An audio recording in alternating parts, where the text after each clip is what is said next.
শ্রম আদালতে কোনো শ্রমিক বিচার পান না। দ্রুত ও সহজ বিচারের লক্ষ্যে আইন সংশোধন প্রয়োজন। জাতীয় পেশাগত স্বাস্থ্য ও সেফটি দিবসের আলোচনায় এসব কথা বলেন শ্রম প্রতিমন্ত্রী। এ সময় শ্রমজীবী মানুষের জন্য নিরাপদ কর্মপরিবেশ ও স্বাস্থ্য সুরক্ষা নিশ্চিত করার তাগিদ দেন বক্তারা। শ্রমজীবী মানুষের রক্ত পানি করা শ্রমে এগিয়ে চলছে দেশ, কিন্তু দেশের এই চালিকা শক্তি পদে পদে বঞ্চিত।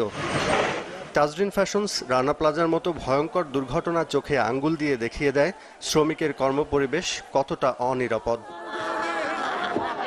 পোশাক কারখানার পরিবেশ নিয়ে জোর আলোচনা চললেও অন্যান্য কলকারখানার লাখো শ্রমিকের কষ্টের কথা বরাবরই আড়ালে থেকে যায়।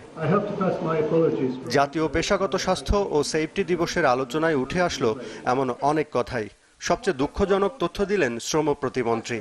তার মতে, শ্রম আদালতে বিচার পান না শ্রমিকরা। আপনি কি জানেন যে সমস্ত ওয়ার্কার্সরা লেবার কোর্টে বিচার পেতে যায়, তারা বিচার সহজে পায় না? একজন ওয়ার্কার্স মাত্র 50,000 লাখ টাকার জন্য সে দিনের পর দিন বছরের পর বছর ঘুরবে, এটা কি বিচার?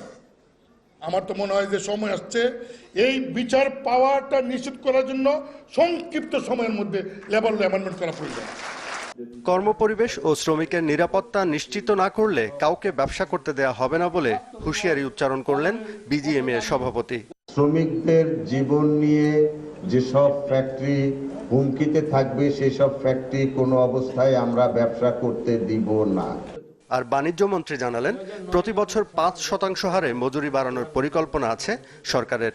তখন ন্যূনতম বেতন ছিল 1600 টাকা, সেটা বৃদ্ধি করা হয়েছিল 3000, তারপরে এখন ন্যূনতম 5300। কিন্তু ওই 5300 এর সাথে প্রতি বছর 5% বৃদ্ধি হওয়ার একটা পরিকল্পনা আছে এবং 5% বৃদ্ধি হয়।